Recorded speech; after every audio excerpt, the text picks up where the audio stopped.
Bom dia, igreja. Amém. Glória a Deus. Hoje nós estamos mais uma vez, pela graça de Deus, por seu amor e misericórdia, nós estamos aí mais uma vez com o privilégio de podermos estar aqui servindo a igreja com a palavra de Deus, para ministrar a palavra de Deus, uma palavra que ministrou muito ao meu coração, e eu gostaria de compartilhar com os irmãos, amém? Abra sua Bíblia aí, por favor, em Lucas capítulo 24.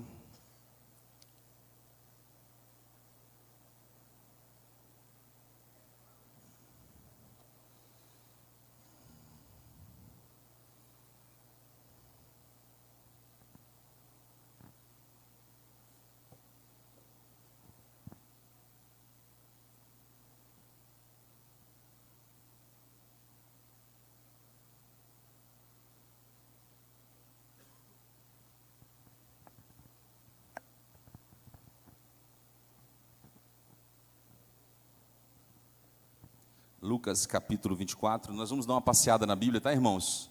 Nós temos aí uma atividade para fazermos aí a respeito do processo de santificação, que é importante que os irmãos conheçam. Então, eu passei por ele e eu quero apresentar para os irmãos como é importante os irmãos conhecerem, segundo a palavra de Deus, né? Em Lucas capítulo 24, versículos 48 e o versículo 49.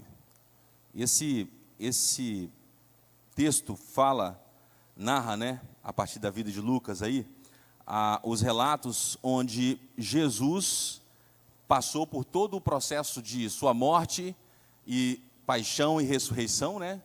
E no momento em que ele ressuscita, ele vai ao encontro dos discípulos e tece algumas palavras com os discípulos. E eu destaquei esses dois versículos porque esses dois versículos têm direta ligação com o tema dessa manhã. Nós estaremos falando nessa manhã sobre o poder que aperfeiçoa.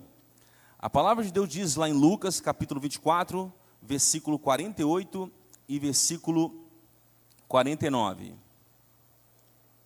Está um pouco pequeno aqui para eu ver, eu estou meio ruim de vista aqui, meus irmãos. Deixa eu conseguir ver aqui, espera aí. Isso. Não estou conseguindo ver também, não. Vocês são testemunhas dessas coisas. Eu envio vocês a promessa do meu Pai, mas fiquem na cidade até serem revestidos de poder. Nós vemos aí então a palavra testemunhas, que significa mártires ou mártis. Significa que são aqueles que conseguem testemunhar com a própria vida a respeito daquilo que ouviu e viu. Nós somos também iguais a esses irmãos que estavam ali com Jesus. Mas por enquanto nós estaremos olhando e analisando esse momento que eles viveram com Jesus. Eles estavam com Jesus e estiveram com ele por um momento em que Jesus esteve explicando para eles todo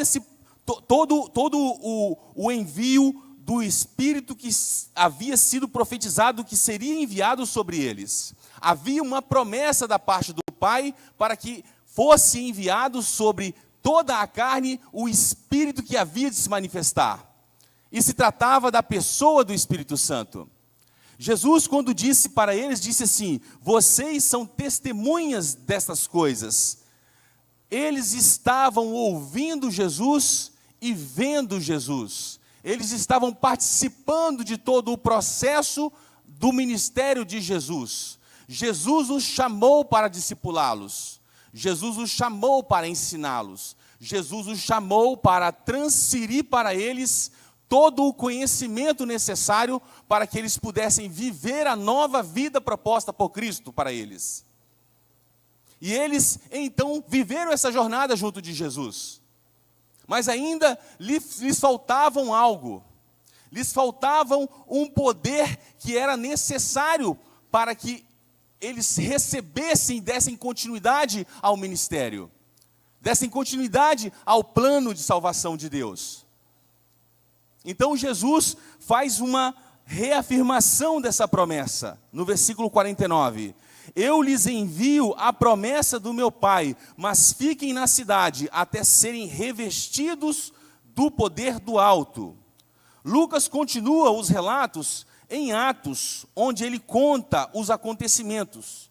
Jesus reafirma a promessa do poder do alto, onde lá em Atos, capítulo 1, do versículo 6 ao 12, ele diz o seguinte: então os que estavam reunidos lhe perguntaram: Senhor, é neste tempo que vais restaurar o reino a Israel? Ele lhes respondeu: não lhes compete saber os tempos ou as datas que o Pai estabeleceu para a sua própria autoridade, mas receberão poder quando o Espírito Santo descer sobre vocês, e serão minhas testemunhas em Jerusalém, em toda a Judéia e Samaria, e até os confins da terra. E essa parte, até os confins da terra, está incluído também o Brasil. Está incluída também a cidade de Aracruz. Então significa que nós temos aqui da parte do Senhor uma promessa, uma fala, um ensino, onde ele disse que vocês receberão poder quando o Espírito Santo descer sobre vocês, e vocês serão minhas testemunhas. Só que essas testemunhas não é só testemunha ocular, são testemunhas também por aquilo que ouviram e experimentaram em seu interior. São testemunhas com as suas próprias vidas, são testemunhas do que a própria palavra realizou dentro de si. São testemunhas do poder de Deus, pelo operar da sua palavra e do seu Espírito em seu interior, transformando-os de pessoas que não conheciam a Deus a pessoas que conhecem a Deus, transformando de pessoas desobedientes a pessoas obedientes, transformando pecadores em santos, transformando homens completamente impuros em homens completamente aperfeiçoados. Nós vemos então um projeto de Deus sendo estabelecido sobre a terra. E esse projeto dando muito certo, porque chegou até nós. Amém? Estamos aqui, até os confins da terra. E podemos experimentar um pouco disso. E podemos avançar um pouco mais. No versículo 9, tendo dito isto, foi elevado às alturas, enquanto eles olhavam, testemunhando com os olhos. E uma nuvem o encobriu das vistas deles. E eles ficaram com os olhos fixos no céu, enquanto ele subia. De repente surgiu diante deles 2 homens vestidos de branco, que lhes disseram: Galileus, por que vocês estão olhando para o céu? Este mesmo Jesus, que dentre vocês foi elevado ao céu, voltará da mesma forma como vocês viram subir. Então eles voltaram para Jerusalém, vindo do monte chamado das Oliveiras, que fica perto da cidade, cerca de 1 quilômetro. Esse texto está escrito lá em Atos 1, capítulo 1, do 6 ao 12. Em Atos 2, nós vemos Lucas também, continuando na sua narração, ensinando o seguinte, em Atos 2, do 1 ao 4. Chegando o dia de Pentecoste, estavam todos reunidos num só lugar. De repente, veio do céu um som, como de um vento muito forte, e encheu toda a casa na qual estavam assentados. Eles estavam reunidos em um local, com um objetivo em comum. Todos eles estavam ali orando, separados com o objetivo de esperar, aguardar a promessa em Jerusalém, conforme Jesus havia ordenado. E viram o que parecia línguas como de fogo, que se separaram e pousaram sobre cada um deles. Todos ficaram cheios do Espírito Santo e começaram a falar noutras línguas, conforme o Espírito os capacitava. É claro que o tema dessa mensagem não estará tratando sobre a glossa, sobre a questão da língua, e as línguas que foram faladas aqui. Não é o tema dessa manhã, amém? Nós estaremos falando sobre o poder que capacita, o poder do alto que veio sobre nós. Em resumo, o que podemos confirmar nessas exposições bíblicas é que os discípulos foram revestidos do poder do alto. O Espírito Santo... Está passando muito rápido, peraí. Realmente, Marquinho, está avançando, hein? Os discípulos foram revestidos do poder do alto. O Espírito Santo é quem capacita os discípulos com dons espirituais. É o Espírito Santo o Espírito Santo é o poder do alto que desceu sobre todos os discípulos. Deixa eu ordenar minha fala aqui rapidinho.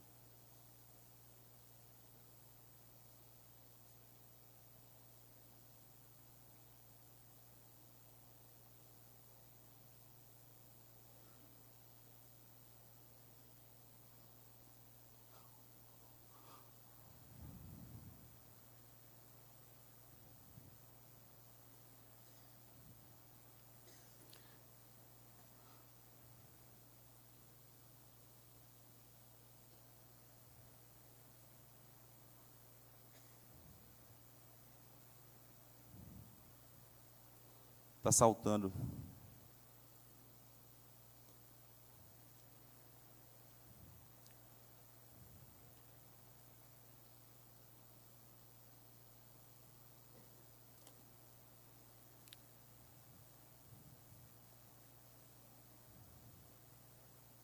Sabemos agora, portanto, a partir dessas leituras bíblicas, que tudo o que ocorreu pelos relatos de Lucas, a igreja recebeu o cumprimento da promessa. Os discípulos receberam o Espírito Santo. Os discípulos receberam o Espírito Santo, mas foi a continuidade dessa experiência sobre as igrejas que deu continuidade ao processo de evangelização sobre toda a face da terra. Todas as igrejas também experimentaram essa experiência. Todos os irmãos discípulos daquele tempo também experimentaram dessa experiência. Houve então o disseminar desse mesmo ensino, onde cada um dos discípulos experimentaram a presença do Espírito em seus corações. Se nós formos olhar uma igreja como exemplo, nós poderíamos então visitar a igreja de Éfeso. Em Efésios capítulo 4, a partir do versículo 7 até o versículo 22. Nós podemos então ver ali Paulo explicando de forma muito concisa e muito clara. A partir do texto de Lucas, ele faz uma aplicação a partir do texto de Lucas, onde ele diz: e a cada um de nós foi concedida a graça conforme a medida repartida por Cristo.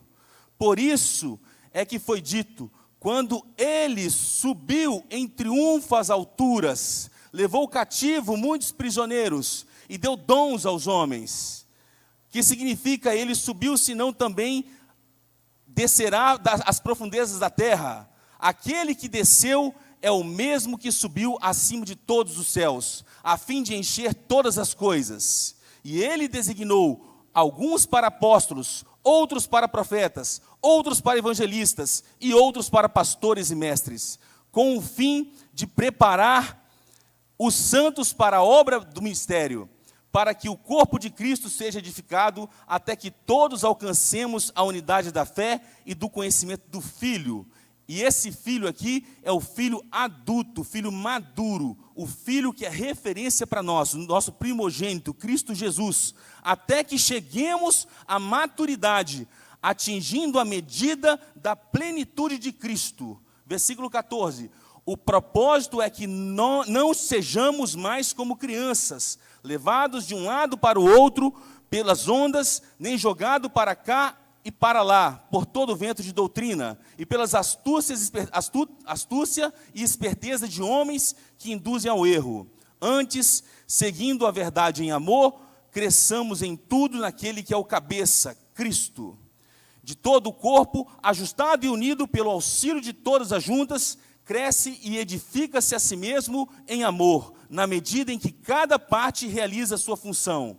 Assim, eu lhes digo, e no Senhor insisto, que não vivam mais como os gentios, que vivem na futilidade dos seus pensamentos. Eles estão obscurecidos no entendimento e separados da vida de Deus por causa da ignorância em que estão, devido ao endurecimento dos seus corações. Tendo perdido toda a sensibilidade, eles se entregaram à depravação, cometendo com avidez toda espécie de impureza. Todavia, não foi assim que vocês aprenderam de Cristo. De fato, vocês ouviram falar dele, e nele foram ensinados de acordo com a verdade que está em Jesus. Quanto à antiga maneira de viver, vocês foram ensinados a despir-se do velho homem, que se corrompe por desejos enganosos, a serem renovados no modo de pensar e a revestir-se do novo homem, criado para ser semelhantes a Deus em justiça e em santidade provenientes da verdade. Até aqui, irmãos. Nós podemos ver então que Paulo está dando uma demonstração clara para a gente, clara, de que o Espírito Santo nos foi dado na forma de poder do alto, por uma razão, por um sentido, por um propósito. Há um propósito de nós termos recebido o Espírito Santo em nossos corações. E o propósito de nós termos recebido o Espírito Santo em nossos corações é para que nós sejamos guiados durante o processo de santificação. Durante o processo onde nós estaremos removendo de nosso interior toda a estrutura pecaminosa do velho homem.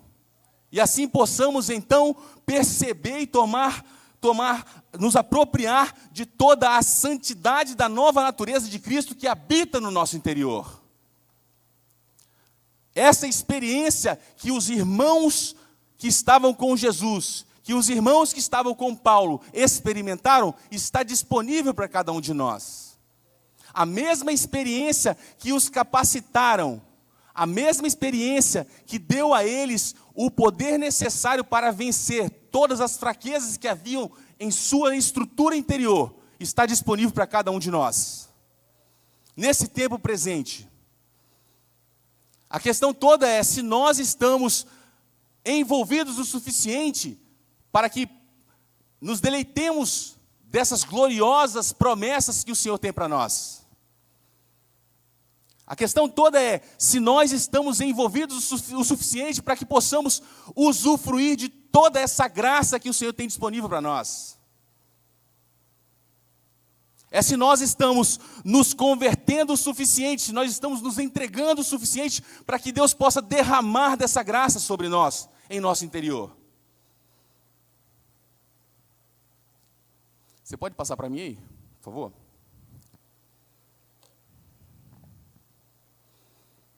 Se nós observarmos no versículo 13, Paulo fala assim: até que todos alcancemos a unidade da fé e do conhecimento do Filho de Deus e cheguemos à maturidade, atingindo a medida da plenitude de Cristo. O que Paulo está dizendo é o seguinte, irmão, quando você conhece Jesus, quando você recebe Jesus, você nasce um bebezinho espiritual. Você nasce teknon, ou tekna, em grego, que significa bebê espiritual. Está calor aqui na frente, hein? De novo. Você nasce bebê espiritual, que significa, falando em grego, significa teknon. Se você nasce um bebezinho espiritual, significa que você tem um processo a seguir. Existe uma progressão de crescimento a ser seguida. Há uma jornada de crescimento das suas maturidades.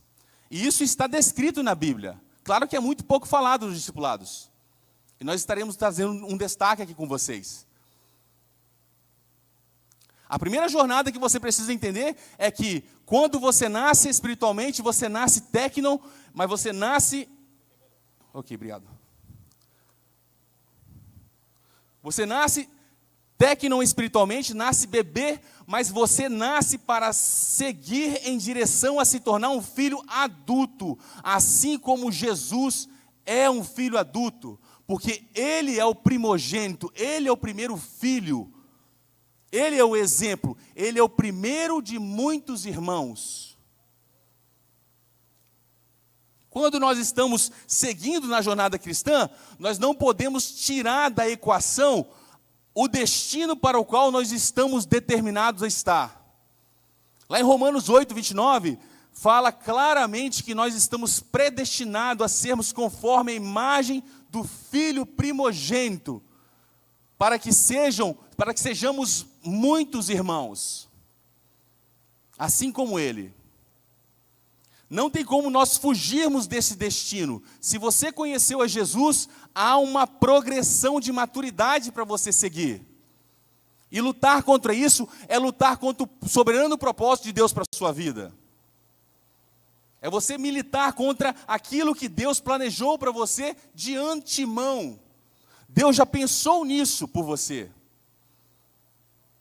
A melhor opção agora é você se render a esse propósito, é se render a esse interesse de Deus em formar você como filho adulto.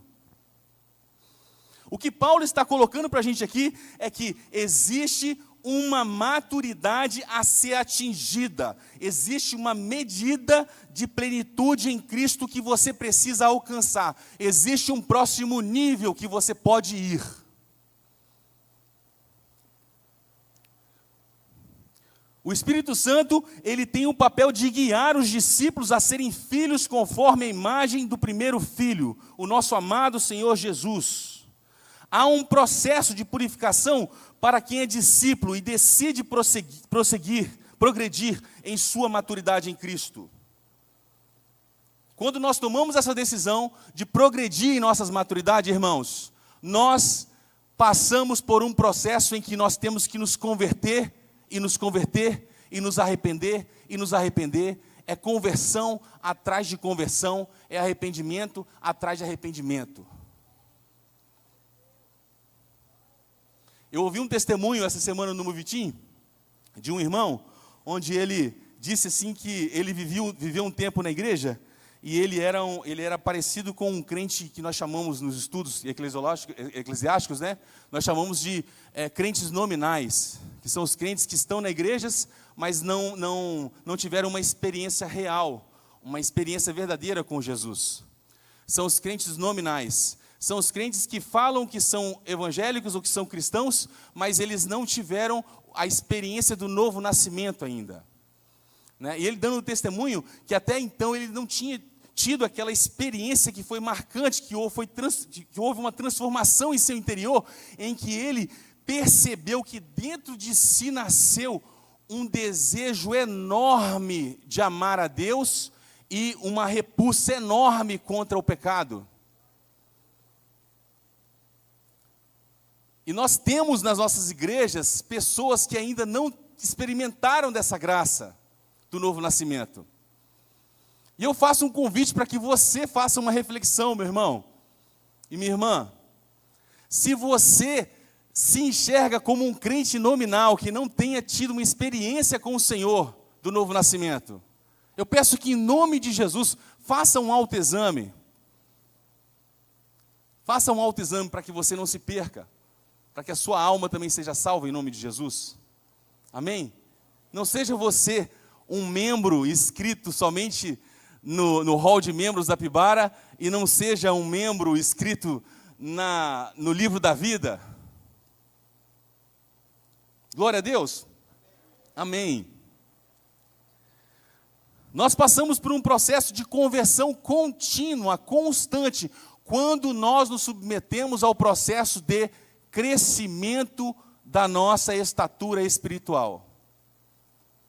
Nós saímos de técnico e nós somos projetados a irmos a ruios, de filhos imaturos a filhos adultos. existe uma trajetória a ser seguida, existe um progresso a ser estabelecido. E Paulo estava ensinando, transmitindo, retransmitindo os ensinos que Jesus ensinou para os discípulos, para esses discípulos aqui da igreja de Éfeso. Porque a igreja de Éfeso é uma das igrejas que fazem parte do até os confins da terra. Como a igreja de Veracruz também faz parte. Amém? Então nós temos aqui a continuidade da transmissão dos ensinos. E eles estavam ouvindo, e eles estavam vendo. O Marquinhos citou aqui que havia a necessidade de Deus abrir os olhos do coração, para que eles pudessem enxergar. E é exatamente essa experiência que eu estou tratando aqui. De você enxergar que não é só uma experiência da história, da narrativa histórica.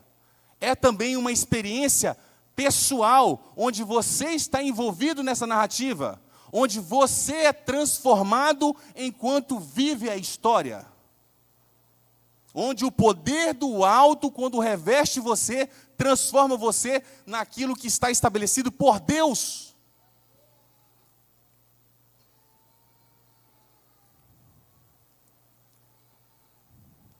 No versículo 22, nós temos aí claramente Paulo falando: quanto à antiga maneira de viver de vocês,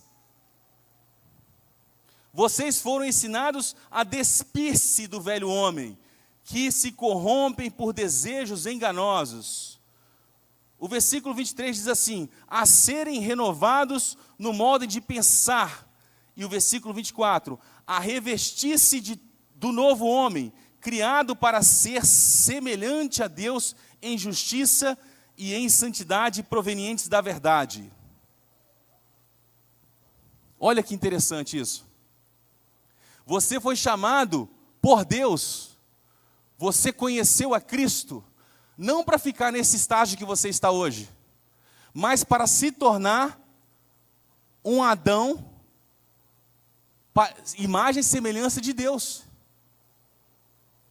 O objetivo de Deus é restaurar a Tissilém, a glória dele sobre você.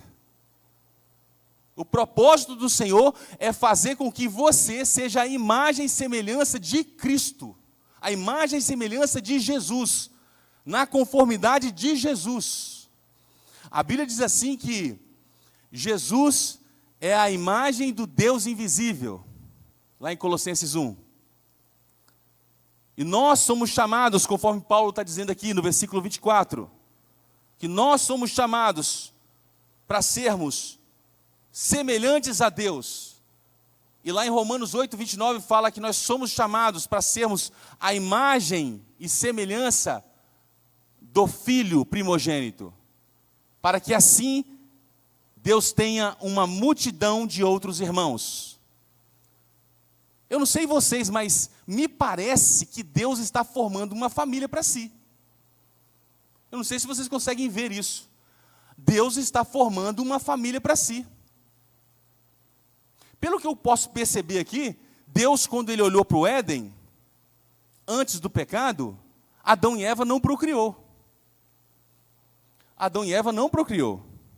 Então nós não tivemos filhos de Adão e Eva segundo a espécie sem pecado. Mas nós tivemos um filho que nasceu sem pecado. Sim ou não? E o que é mais interessante, ele inaugurou um reino, em que nesse reino se formam filhos que estão indo em direção a viver uma vida eterna sem pecado. Vocês conseguem compreender a grandeza disso? A Bíblia diz assim que quando nós nascemos, nós somos feitos filhos de Deus. A Bíblia diz que aqueles que são santificados verão a Deus.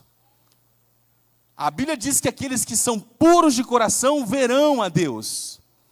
Segui, pois, a santificação, sem a qual ninguém verá a Deus. A palavra de Deus nos traz diversos detalhes, diversos ensinos, nos indicando que nós devemos progredir no processo de santificação. Mas como atingir isso? Mas como alcançar isso? Como chegar lá? Como que eu posso me purificar? Como sou capaz disso? Pode passar para mim, tá? Isso, a partir daqui pode passar para mim, por favor. Não dá para usar o controle daqui não. Obrigado. Como me purificar? Nós temos então aí uma proposta para os irmãos. As 5 esferas de impureza. A primeira coisa que os irmãos precisam conhecer é que existe no interior do homem 5 esferas de impureza. 5 esferas de impureza. E essas 5 esferas de impureza são os pecados, os vícios, as paixões desordenadas, os afetos distorcidos e as fraquezas. E cada uma dessas esferas, elas são lugar da manifestação da graça de Deus. Cada uma dessas esferas é lugar para o poder de Deus atuar, para tornar você um pouco mais parecido com Jesus. E o primeiro objetivo aqui dessa mensagem é mostrar para você o conhecimento disso. É para que você tome ciência desse conhecimento, para que você progrida no seu crescimento espiritual em Cristo Jesus. Nós temos então aí a primeira esfera, e podemos dar o primeiro passo, que são os pecados. Marquinhos falou muito sobre os pecados aqui hoje. São os atos voluntários de desobediência à vontade de Deus, nos quais o homem, pelo seu mau uso de sua liberdade, prefere o bem aparente ao bem verdadeiro. O pecado é uma ruptura inicial da ordem interior e o ponto de partida de toda impureza, pois introduz na alma o desvio da intenção e a perda da comunhão com o Criador. E como fazemos para resolver? A purificação do pecado ocorre quando há arrependimento sincero, contrição profunda e conversão real do coração, restabelecendo a alma na graça e iniciando nela o processo de restauração da imagem de Deus. O segundo passo é tratar os vícios. O que são os vícios? São as disposições do hábito, onde nós fomos habituados à prática do mal, que foram formadas pela repetição dos atos pecaminosos, que deformam a vontade e obscurecem o juízo da alma. O vício é o contrário da virtude. Enquanto a virtude ordena o ser em direção ao bem, o vício o aprisiona ao desvio. O vício nasce quando o pecado deixa de ser um ato isolado e se torna hábito consolidado, instalando uma inclinação interior para o mal e criando resistência à graça. Quantas e quantos estão aprisionados no vício e não entende o que está acontecendo em seu interior? O que está acontecendo em seu interior é que o seu coração já está cauterizado, endurecido e resistente à graça de Deus, à ação santificadora da graça de Deus. Mais conhecido popularmente entre os cristãos como pecadinho de estimação. Conhece? Quando você tem um pecadinho de estimação, você não sabe, mas é porque você está viciado nesse pecado. Só que você está dando tratamento para ele confissional, que é um dos motivos, que é uma das portas de entradas. Mas você precisa tratá-lo como um vício, como algo que está entorpecendo sua estrutura interna. Tratá-lo como é. Porque as raízes deles estão impregnadas no seu interior, fazendo com que você se subordine a isso. Esse vício ainda tem poder e influência sobre os seus desejos e as suas vontades. E quando você trata como vício, você é capaz de apresentar diante de Deus, para que Ele segundo o seu poder, possa, com o machado, arrancar pela raiz esse ramo que não nasceu em Cristo, mas nasceu da carne. No nosso interior, irmãos, nós temos a capacidade de observar que existem ramos que nascem a partir de Cristo. E aí você vai ver o fruto do Espírito. Você vai ver ali o amor, a paz, a alegria, a bondade, a benignidade, a mansidão, o domínio próprio. Mas aí você vai ver também que existe alguns certos tipos de obras que nós fazemos que não tem muita relação com isso. E de onde que vem isso? De onde que nasce isso? De onde que surge isso? E é exatamente isso que nós estamos tratando aqui. E os irmãos vão ver que quando nós continuarmos aqui no final, a parte de Efésios 4, Paulo afirmando para a igreja, orientando a igreja que abandonasse cada um desses males. Continuando. Então, nosso segundo passo é tratar os vícios.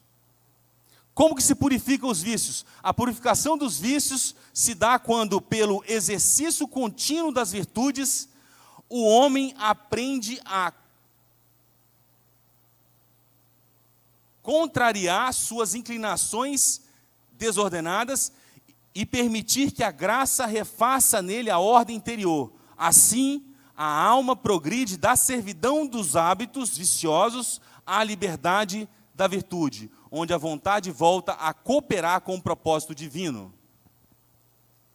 No terceiro passo, nós temos as paixões desordenadas, que são os movimentos intensos da alma. Geralmente, eles são passíveis de serem percebidos quando nós entramos em obstinação. Quem aqui já ficou irado que perdeu o controle? Levanta a mão aí. Eu já perdi o controle já com a ira. Quando você perde o controle, você entra em estado de obstinação completo.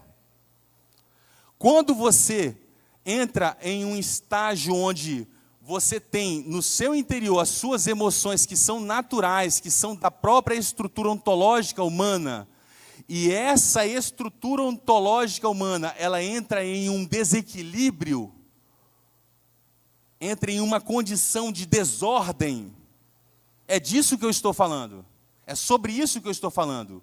E a graça de Deus, ela pode se manifestar com poder e glória no seu interior para levar você a alcançar domínio próprio sobre cada uma dessas suas fraquezas, dessas suas debilidades. É possível fazer isso. Como que se faz a purificação? A purificação das paixões ocorre quando, pela ascesis, ou seja, pela sua intenção em se submeter, você decide a consentir. Você não faz nenhuma outra decisão além de consentir. A sua cooperação é consentir, se render, se submeter ao poder e à ação do Espírito Santo de Deus no seu interior.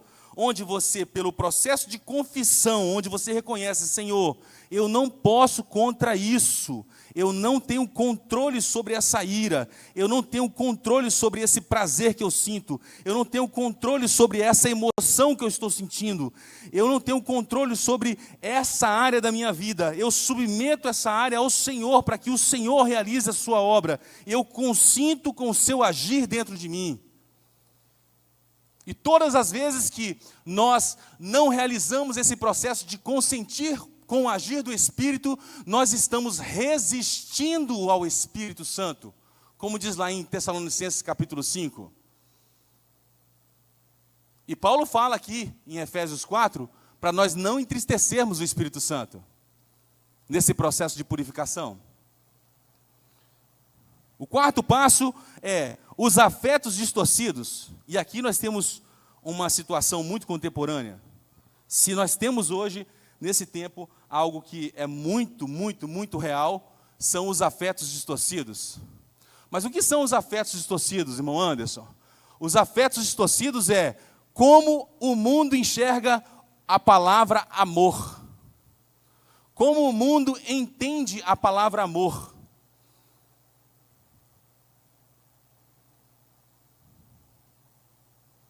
São os amores corrompidos no interior do coração, moldados segundo os valores do mundo e não conforme Deus. Esses afetos desordenam a percepção da verdade e desordenam o sentido do amor divino. A purificação do amor acontece quando o coração passa a amar o que Deus ama e amar como Deus ama, restabelecendo a ordem em sua forma original ou de acordo com a sua fonte original. E o que nós estamos vendo, irmãos, de pessoas que definem o amor segundo a sua própria percepção? Elas querem amar como elas querem amar, e não segundo o que o amor é, de fato, segundo o que Deus define. As pessoas estão no mundo e elas querem estabelecer toda forma de amor é válida. Elas querem estabelecer que se for amor, está valendo. Mas não é isso que a palavra de Deus nos ensina. A palavra de Deus, ela traz uma definição, uma conformidade para o que amor significa. O próprio Deus estabeleceu um sentido para o amor. O próprio Deus estabeleceu um sentido para o significado de amor. Onde nós temos que amar o que Ele ama e amar como Ele ama. E como é difícil nós chegarmos lá, nesse nível, meus irmãos. E esse é o principal de todos os fundamentos, né? O amor. Como é difícil. E quinto e último passo, nós temos aí as fraquezas, que são as disposições debilitadas da alma, que permanecem após o combate contra o pecado, os vícios, as paixões e os afetos corrompidos. Representam os resquícios da natureza ferida, zonas da vontade e da sensibilidade ainda frágeis, onde a alma não se firmou plenamente na virtude. As fraquezas revelam o quanto a graça ainda precisa consolidar o homem interior, pois, embora já liberto do domínio do pecado, ele ainda carece de estabilidade espiritual. A forma de você se purificar das fraquezas ocorre quando, na humildade e dependência de Deus, a alma aprende a transformar a sua limitação em espaço de fortalecimento divino. É na fraqueza que o poder de Deus se aperfeiçoa. E eu quero que os irmãos voltem lá para o texto de Efésios. Efésios, capítulo 4, no versículo 25 agora.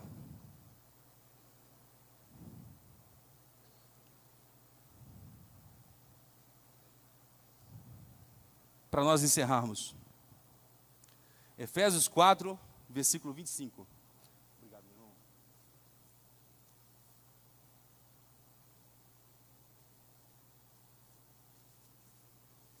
Efésios 4, versículo 25, para nós encerrarmos.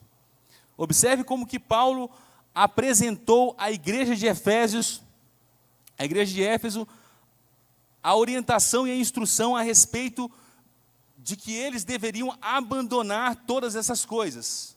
Versículo 25, portanto, cada um de vocês, é claro que ele falou isso após ele ter dito, façam o processo de despir-se do velho homem e vestir-se do novo. E em seguida ele fala, portanto, cada um de vocês deve abandonar a mentira e falar a verdade ao seu próximo, pois todos somos membros de um mesmo corpo. Quando vocês ficarem irados, não pequem, apaziguem a sua ira antes que o sol se ponha, e não deem lugar ao diabo. O que furtava, não furte mais, antes trabalhe, fazendo algo de útil com as mãos, para que tenha o que repartir com quem estiver em necessidade. Nenhuma palavra torpe saia da boca de vocês, mas apenas a que for útil para edificar os outros, conforme a necessidade, para que conceda graça aos que ouvem. Não entristeçam o Espírito Santo de Deus. O que Paulo está falando com essa afirmativa é, não insistam em resistir, em manter-se com essas contaminações no interior de vocês, Porque o interior de vocês é o lugar da habitação do Espírito Santo. E se o Espírito Santo habita o seu interior, é claro que ele vai querer remover todas as impurezas do seu interior, porque ele não quer ficar no lugar que está sujo. Compreende? Continuando. Não entristeçam o Espírito Santo de Deus, com a qual vocês foram selados para o dia da redenção. Livrem-se de toda amargura, indignação e ira, gritaria e calúnia, bem como de toda vaidade, de toda maldade. Sejam bondosos e compassivos uns para com os outros, perdoando-se mutuamente, assim como Deus perdoou vocês em Cristo. Portanto, sejam imitadores de Deus como filhos amados, e vivam em amor, como também Cristo nos amou e se entregou por nós, como oferta e sacrifício de aroma agradável a Deus. Esses últimos 2 versículos estão em Efésios 5, versículo 1 e 2. Então a palavra de Deus nos mostra claramente que há uma progressão a ser feita. Além dessa progressão a ser feita, nós temos que nos comprometer com um processo de eliminação das impurezas do nosso interior. Nessas 5 esferas que nós temos. E são essas 5 esferas que o inimigo sempre lança setas para atingir você. E com esse conhecimento você vai observar em qual dessas esferas você é mais atingido. Em qual dessas áreas você é mais atingido. O Espírito Santo nos foi dado na forma de poder do alto por uma razão, por um sentido, por um propósito. Até que todos alcancemos a unidade da fé, do conhecimento de Deus. Esse é o propósito. Nós temos no Senhor, em sua palavra, um propósito de formar filhos. Filhos segundo a imagem do primeiro filho. E o poder que nos foi dado, que é um poder do alto, nos habilitou, nos capacitou, assim como capacitou a igreja naquele tempo, ele também nos capacita hoje para enfrentarmos todas essas debilidades, para vencermos cada uma delas, para vivermos como filhos amados, filhos santos. Esta é a manifestação da liberdade dos filhos, descritas em Romanos 8. A liberdade dos filhos está em nós nos libertarmos de todas as amarras e prisões e corrupções que o pecado constituiu em nós. O nosso compromisso é ir em direção a esse processo de santificação. Nossa vida, nossa caminhada, nossa jornada é uma luta constante contra o pecado e contra a corrupção do pecado. É contra o pecado e contra os efeitos do pecado. Os efeitos do pecado, eles são terríveis em nosso interior. E entender como cada uma dessas esferas foram afetadas pelo pecado, fará você caminhar de forma um pouco mais ciente da luta que você está lutando e do inimigo que você está enfrentando. Dando a você entendimento do que buscar diante do Senhor. De qual luta você está lutando e contra o que você está lutando. E a palavra dessa manhã é justamente nessa direção. O poder que nos faz a cada dia nos aperfeiçoar é o poder do Espírito de Deus em nossos corações. É o poder da palavra. A Bíblia diz lá em João capítulo 15, versículo 3. O próprio Jesus dizendo para os discípulos, falando aos discípulos: vocês estão limpos pela palavra que eu vos tenho falado. Não existe outra forma de você iniciar o processo de purificação se não for pela verdade manifesta. E eu deixo essa palavra com a igreja nessa manhã. Não há outra forma de nos santificarmos fora da palavra e sem a ação do Espírito Santo. Se renda a Ele, em nome de Jesus. Amém.